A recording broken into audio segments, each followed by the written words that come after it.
নর্দমার নোংরা জল মিশছে ভাগীরথীতে, পরিশ্রুত গঙ্গা ঢাকছে নিকষ কালো ছায়ায়, ছড়াচ্ছে দূষণ। জলে বসবাসকারী প্রাণীরাও দমবন্ধ পরিস্থিতিতে মৃত্যুমুখে। পুণ্যতিথিতে স্নানে গিয়ে ফিরতে হচ্ছে চর্মরোগ নিয়ে, দুর্গন্ধেও টেকা দায় এলাকায়। কাটোয়া পুরসভার প্রায় 20টি ওয়ার্ডের নর্দমার জল সরাসরি গিয়ে মিশছে কাটোয়ার শাঁখাই ঘাটে। অভিযোগ, বছরের পর বছর এভাবেই নোংরা জল পরিশুদ্ধ না হয়েই মিশছে নদীতে, কিন্তু নজর নেই প্রশাসনের। দাঁড়িয়ে আছি কাটোয়ার শাঁখাই ঘাটে।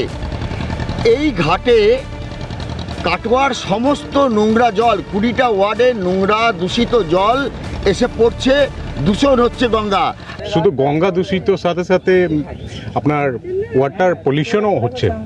এটা সরকারিভাবে সত্যি একটা স্টেপ নেওয়া উচিত, যেখানে পুরো এটা পিউরিফায়ার করার পরেই যেন গঙ্গাতে পড়ে। বেশ কয়েক বছর আগে এলাকায় জলজ প্রাণী প্রজনন কেন্দ্রের উদ্বোধন করা হয়েছিল, তবে সেটি বর্তমানে অকেজো।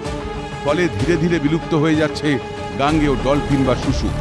জীববৈচিত্র্যের গোটা সংসারই বিপদের মুখে। বাম জমানায় সিওয়েজ ওয়াটার ট্রিটমেন্ট প্ল্যান্ট তৈরি হয়েছিল বটে, তবে সেখানেও এখন মরচে ধরেছে। এই রাস্তাটা, এই শাঁখাই ঘাট, যেখানে এখানে দেখতে পাবেন একটা শাঁখাই ঘাট আছে, যেটা কেতুগ্রামের একটা অংশ সালারের সাথে যুক্ত করে। তো এই রাস্তা দিয়ে যখন আমরা যাই তো প্রচুর দুর্গন্ধ ওঠে, আর এই লোকজন যখন এই পারাপার করে তখন অবশ্যই তাদের মধ্যেও এই প্রবলেমটা হয়, যে আমি যেমন প্রতিদিন যাতায়াত করছি। খুবই খারাপ হচ্ছে এটা, মানে সবই তো দূষিত হচ্ছে না। এই জল তো সবাই নিয়ে যায় ব্যবহার করার জন্য, কিন্তু খুবই খারাপ হচ্ছে। বলছে যে মানুষের চর্মরোগ হয়ে যাচ্ছে। হ্যাঁ, রোগ হচ্ছে, চর্মরোগ হচ্ছে, এই জল ব্যবহার করা যাচ্ছে না। কেন্দ্রীয় সরকার টাকা বরাদ্দ না করায় সমস্যার সমাধান করা যাচ্ছে না বলে দায় সেরেছে কাটোয়া পুরসভা। কাটোয়া পুরসভা তো প্রায় 4-5 বছর ধরে এটা চেষ্টা চালিয়ে যাচ্ছে এবং বারবার করে এস্টিমেট করে সেন্ট্রাল গভর্নমেন্টের কাছে আমরা পাঠিয়েছি যে কাটোয়া শহরের যে বিভিন্ন যে নোংরা জল, সেই জল গঙ্গায় পড়ছে এবং গঙ্গার জল দূষিত হচ্ছে। এটা অস্বীকার করার উপায় নাই। সবচেয়ে অবাক হয়ে কিন্তু সেন্ট্রাল গভর্নমেন্ট এই ব্যাপারে কোনো কর্ণপাত করছে না। লাস্টে আবার নতুন করে বলেছে এইভাবে করে পাঠাও। আমরা ওদের মতো করে আবার একটা স্কিম তৈরি করে আমরা পাঠিয়েছি, পাঠানোর পরও সেই কার্যকরী হচ্ছে না। অন্যদিকে গেরুয়া শিবিরের অভিযোগ, কেন্দ্রীয় সরকারের তরফে নমামি গঙ্গে প্রকল্পে টাকা পাঠানো হয়েছে, কিন্তু রাজ্য সরকার সঠিকভাবে কাজ করতে পারছে না।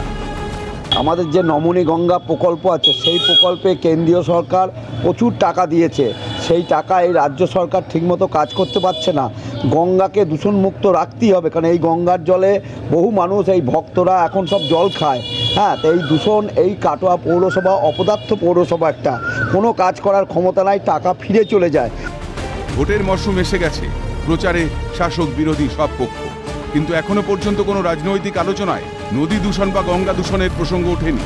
মানুষের উন্নয়নে নদীর জল বাঁচানো, দূষণ রোধের ব্যবস্থা করা কি ভোটের ইস্যু হতে পারে না? শুদ্ধ পানীয় জলের জন্য দিন দিন হাহাকার বাড়ছে, রাজনৈতিক নেতারা সেসবে কান দিচ্ছেন কি? এখন দেখার বিষয় কতদিনে এই সমস্যার সমাধান হয়। কাটোয়া থেকে অরূপ সেনগুপ্ত, ক্যালকাটা নিউজ।